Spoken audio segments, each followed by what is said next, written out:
დედიკოს სიარული უჭირთ და მე ვეხმარები მაგას.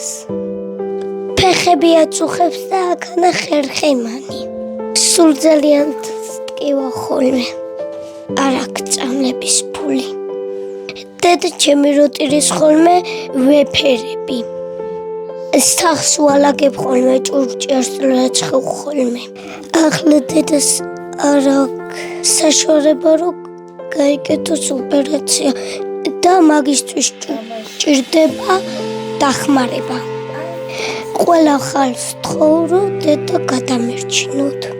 ექიმები საუბრობენ იმას, რომ პარალიზებული მარჯვენა ხელი შეიძლება გამიხდეს და მეც შეიძლება ეტლი დამჭირდეს, იმიტომ რომ უკან ხერხემალი საშინელ დღეში ანთებითი პროცესიც არის წასული. 6 წლის ანა მარია დღედაღამ თავის მძიმედ დაავადებულ დედას უვლის. შორენა 155 კილოგრამზე მეტს იწონის. მას სასწრაფოდ ესაჭიროება კუჭის ზომის შესამცირებლად ოპერაციის გაკეთება, რომლის ღირებულებაც 12500 ლარია. თანხის ნახევარ სახელმწიფო აფინანსებს, მაგრამ დარჩენილი თანხა საიდან უნდა ჰქონდეს ოჯახს? მეგობრებო, პატარა ანგელოზის ვედრება შეისმინეთ. მას არავინ ხავს ჩვენ გარდა. ნუ თუ შეიძლება 6 წლის ბავშვს თხოვნაზე უარი უთხრათ, როდესაც მისი დედიკოს გადარჩენას ეხება საქმე.